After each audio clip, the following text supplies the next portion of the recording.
Distinguished guests, industry leaders, ladies and gentlemen, good afternoon and welcome to AeroTribe 2025 International Civil Aviation Day. Today we join the global family to celebrate a sector that continues to connect nations.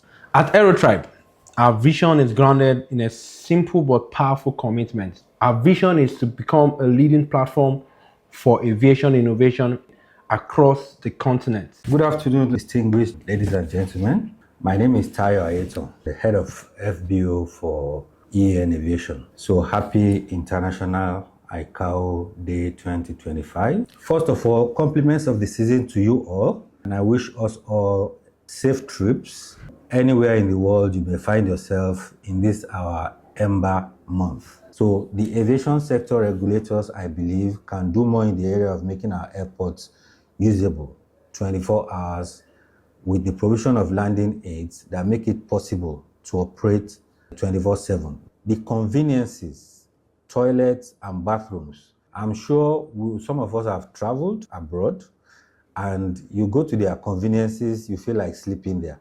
That is part of things that can address changes. Some parts of the world are already past the present, but not yet at the future. While some airports have installed and are using biometric/e-passport types of identification and machine-assisted self-checking, some are already getting close to the future with facial recognition checking, while some are way behind. So now we are moving from going by Uber to having Uber in the air. This is a form of innovation that will improve aviation in the future. Related to this attempt at easy access is drones. So we already have drones being used for pharmaceutical deliveries to patients in remote areas. This is aviation's contribution to telemedicine and medical care. So for me, I think it still boils to training. The regulators to be trained. So it's for our regulators to listen to this and try and make a bit of changes so that it makes sense. I think what we're going to do next time is that we'll invite somebody from the authority to come here and speak so that we can also hear what the problem is coming from their own end. So, because to be very honest, I've come in contact with some of these people, the regulators, and I tell you, there are some situations that will come by like this, and they will be quoting the regulations to you. Then the operators will be like, it's not like this, it is like this. Like when it's supposed to be ascending, like the regulators are supposed to be telling you this is how it's supposed to be done, but the operators will be the one correcting them back that no, this is not what this says, and it's very embarrassing, I must say. So I agree on that when you say that the regulators themselves need to be retrained. I totally agree on that. Please, what is the plan? What are the plans for the younger ones, for the enthusiasts who are just coming up? Take, for instance, after my whole training, it was time for me to do an OJT, right? I submitted letters upon letters upon letters, and not just me, my colleagues also. So what are the plans? What are the plans operators are making for young enthusiasts like us who are just coming into the industry? Because some people left their jobs, left what was paying them just to come, and even if it's a free OJT, we couldn't get on time. Please, so what are the plans for us? I want to answer this question first before Madam Bolale answers the question. Okay, so Joy, for me, I have been in your shoes.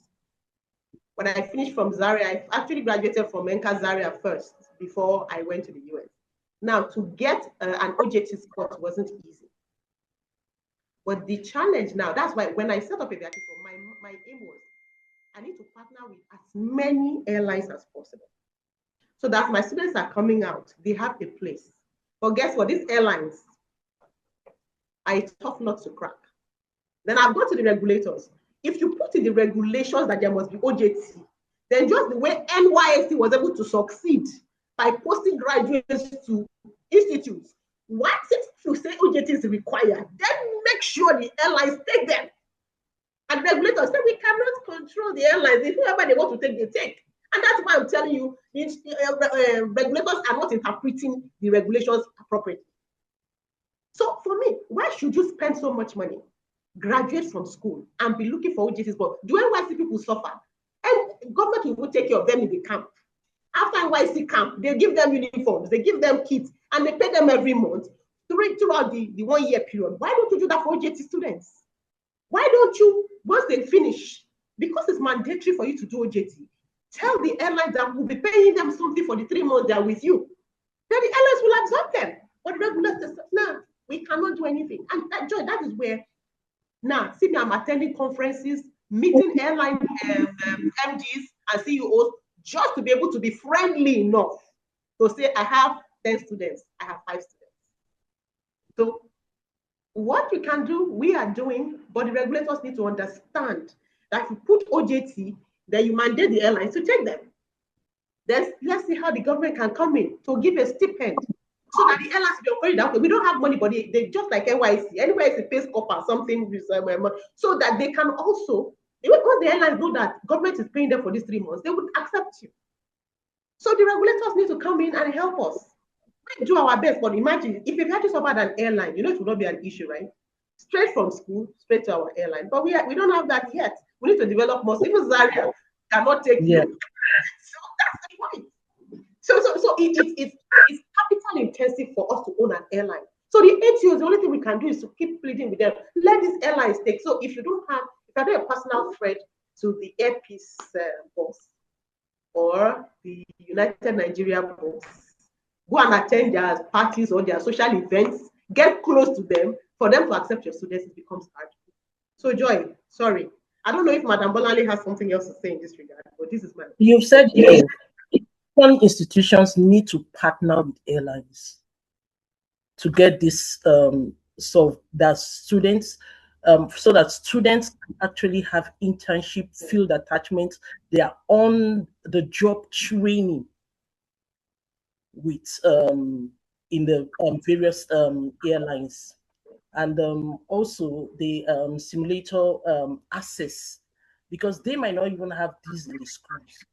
But if the partner, if the institutions, that's the aviation institutions, can collaborate with the industry, I think we can achieve this.